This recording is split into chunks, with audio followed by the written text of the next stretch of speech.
In this video, we're going to try to figure out how to apply units of measure to their categories.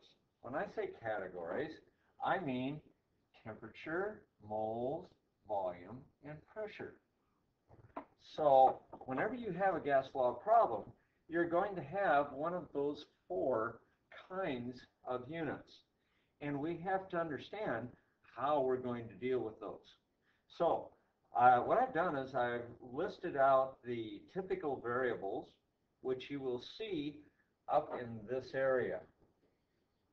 Okay? What we're going to do is just look at them and see if we can recognize what kind of unit they are. So once we've done that, we can plug them into a formula successfully. So we'll start out with millimeters of mercury.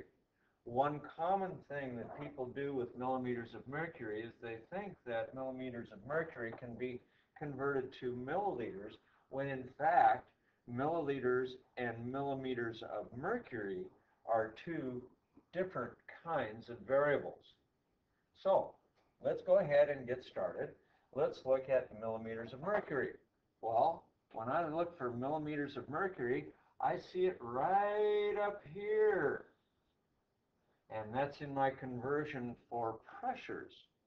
And everybody under this pressure category here is going to be, of course, represented by a P for pressure. So whenever you see millimeters of mercury, you know that what you're going to have is a pressure. Now, milliliters. I find milliliters up here under volume. So because that's a volume, the symbol we use for volume in the gas laws is V for volume. So that one's pretty easy. Now, next off, as we're looking at N is for moles, and you'll see the N right here. And so when we're talking about moles, we use N. You would think it would be M, but it's not. It's actually N. So let's now look at the rest of these guys. And K. I see K as a unit of measure for temperature, and temperature, we use a T. Now pascals. Pascals is for pressure. And what do we use for pressure? Yes, that's right, P. And we look at PSI, and by the way, the pascals is up right here. All right? You see how we're using this little sheet that I gave you the link for? The link for the sheet is here, and what I've done is I've copied the sheet just at the area of the bottom of the second page to get this guy over here, which is what I've indicated with this little box. So let's continue and let's look at PSI. Well, PSI is over here at the end of the pressure area, so PSI is also pressure. You'll notice that we have lots of pressures and not all that many temperatures or moles. In fact, there will only be one thing here that is indicating moles. All right, let's go to torrs. And you see where torrs are? That's right. They're right up here in the pressure. So torrs is also a pressure. Lots of pressure units. Why they use all these pressure units drives students nuts, but hey, you know, that's what you got to deal with. And this is chemistry. Welcome to chemistry. All right, now kPAs, next on our list. We see that also under pressure. And so it's easy to indicate that with a P. Now L is for liters, and so L for liters means that we have something that is a volume, and that goes with a V. And the last one we have is degrees centigrade, and I think all of you know what that is. That indicates temperature, and so there's another one of our T's. Now, as we look at what we have, let's do a little fun thing, and let's kind of connect these guys. Okay, temperature as we see, can be in either degrees centigrade or Kelvin. And PA, our pressure, boy, they go all over the place. So you got pressure from here, you got pressure here, you got pressure here. Yeah, okay, all pressure, and pressure down here. Okay, so we have lots of pressure units, don't we? And so if we get rid of these dots, they're getting a little confusing. Let's just kind of do a different color for each kind of unit. All right, let's do it this way. Let's do blue for pressure. And so I'll circle all the pressure units. And seeing it in a different way kind of helps you get out of that little box there in the top left and see it in a slightly different way. All of those guys are pressure units. Now let's do temperature in green, and let's circle the temperatures. You can see now that there's only two temperatures. And now let's look at N for moles. There's only one of these guys. And let's look at volumes. Volumes are mils and liters. Now, we're going to apply what we've just learned here to the next slide. On this slide, what I want to do is take word problems, and we're going to set up all the units of measure. And we'll go ahead and do that one problem at a time. So let's look at number 6 first. And I'm going to circle everything that's a unit of measure in these problems. Okay, and we got Celsius temperature. Okay, Celsius temperature here. And that's going to be our find, I mean. And then we have a volume increase from here. Okay, the volume increases. So we've got liters and liters, and centigrade and centigrade, or Celsius. Celsius and centigrade are the same thing. So let's go ahead and set up our given and our find. Now there's two things that you have to do to be able to set these guys up. First of all, in the given and find, you have to identify what kind of a unit it is, and then you also have to deal with the Celsius thing and get those guys changed into kelvins, because you cannot use Celsius in gas laws. So our given in this particular problem is 89 degrees Celsius, which we have to change to Kelvin. So I like to write this as I go. And when you add 273 to that, that's going to give you your kelvins. Okay, adding those up gives you a total of 362, and when we do that, we have converted from centigrade to Kelvin. I always like to do that as we go. Now centigrade, if we go back to the last slide, you'll see degrees centigrade is a unit of measure of temperature here, and so we know that we're going to call this a temperature. Now, the question is this the first temperature or the second? And just because it's at the beginning of the problem doesn't necessarily mean it's 1 or 2. So let's read this thing together. In number 6, I read a gas at 89 degrees centigrade. So this word is very, very, very important. The at occupies a volume of 0.67. So the 0.67 is the volume when the temperature is 89. So we know right away, because they told us in the problem, that that is V. But as you look back on the last slide, you will see that one of our V's is the mils, and one is liters. And so that takes care of that little issue. So these guys go together. Now you can call them 1 or 2. It really doesn't matter. They just have to both be the same number. Oops, not 2. Oh my goodness sakes. Okay, oops, I just messed that all up. Let's get the fixed up here. And this is our V1. All right, now we go on in the problem and we read that at what? That word what tells you that that's your find. And we're looking at degrees Celsius. Okay, and that degrees Celsius is what kind of unit of measure?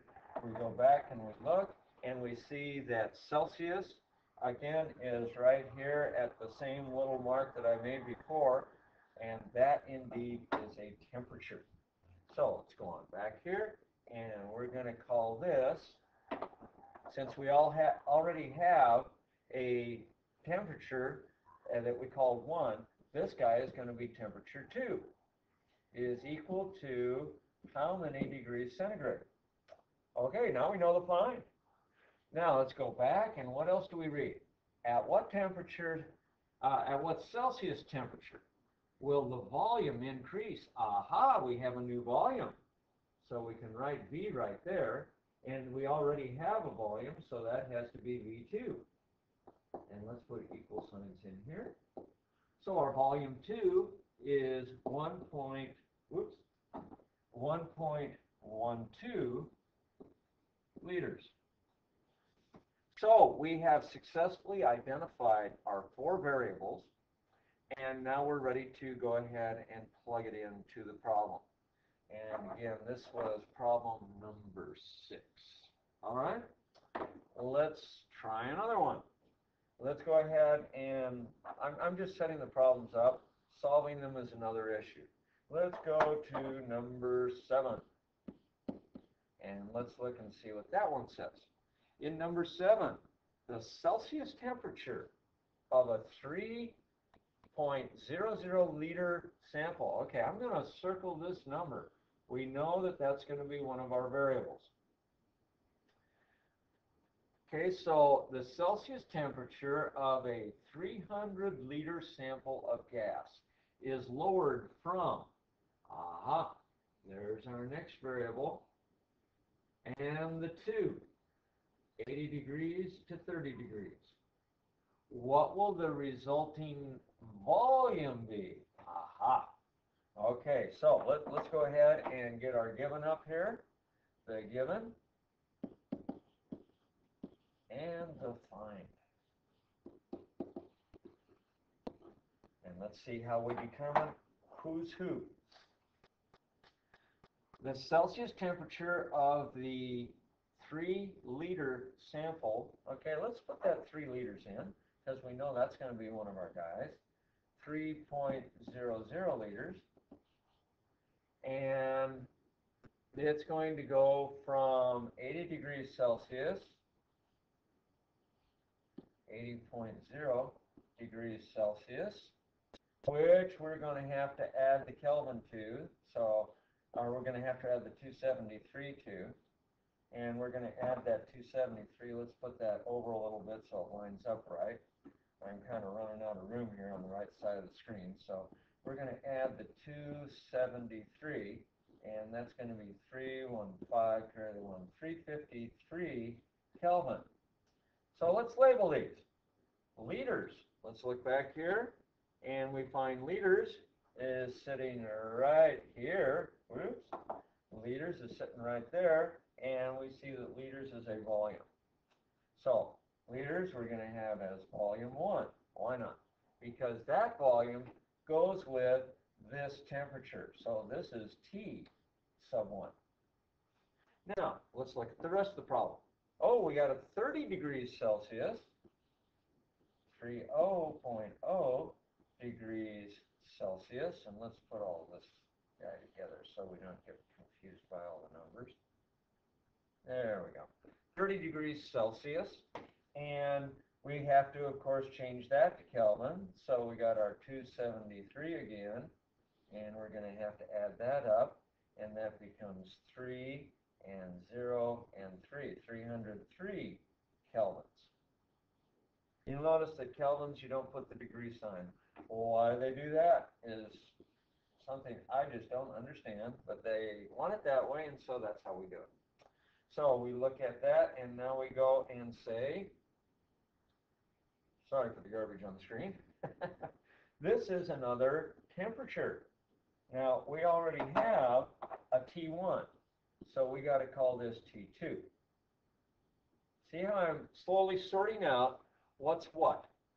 And now I've got my two temperatures, and I don't have a second volume. Well, where's that going to go? It says, what will be the resulting volume of this gas? Aha, so the volume is going to be a find. Now, we already have a V1, and we know that the T2 is the new temperature, but we don't know what the new volume is, and that's what we're looking for. So V2, and they want that, it's going to be in the same unit of measure as our V1. So this will be liters. V2 is equal to how many liters? Okay, since they didn't tell us what the unit of measure needs to be, that's how we would set this guy up. I hope you're starting to get the idea a little bit. I am going to clear the screen now, and we're going to start all over and go with problem number 8. Okay, here we go with number 8. Let's figure these guys out. What is, see, we're working right here, and there we go, circle number 8. Now let's talk about this. What is the volume of the air in a balloon that occupies this many liters at 25 degrees centigrade?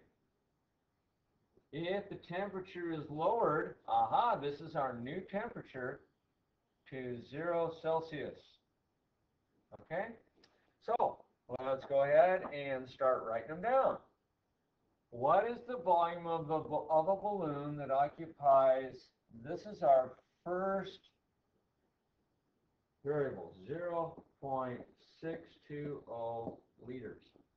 Now, liters, if you recall from the last page, liters here is going to be a volume again, just like it was the last time I made an arrow. So you can see the volume. And because that's a volume, we're going to call that V, and we're going to call that, I'm going to call it V2 because that's the, I'm sorry, V1 is the initial volume. And we have now 25 degrees centigrade, 25 degrees centigrade, which we have to add 273 to so that we can get our Kelvin degrees. And that comes up to 298 Kelvin. Now, as we said earlier, since we have a Kelvin, as we go back and look on this page, we see that the Kelvin is a temperature. You see that right there. And so we know that this is going to be a T variable, a temperature variable. And occupies 0.620 liters at 25, which we calculated to be 298 Kelvin. So this temperature goes with this volume. It's very important to hook up the volume and temperature together. If you get those two mixed up, you'll get the wrong answer every time. All right, and we lowered the temperature. We have a T2. All right, we lowered the temperature to 0.00 degrees centigrade. Don't be snookered by that 0. We still have to add 273 to it. And that gives us our Kelvin, which in this case, of course, comes out to 273. And now the last thing we need to know, you see we have one volume only, and it wants to know, it said at the very beginning, what is the volume of the air in a balloon that occupies 0.62 at 25? And the temperature is lowered to 0. So the 0 is where the second temperature is, and that, of course, will be the second volume. And that volume will be in liters, because liters is a volume, and we have liters over here in our given. So how many liters will that be?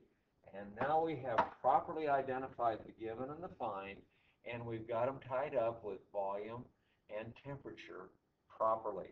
I hope you find this helps you in reading your word problems, because these word problems can be very confusing if you don't sort them out in your head before you try to solve the problem.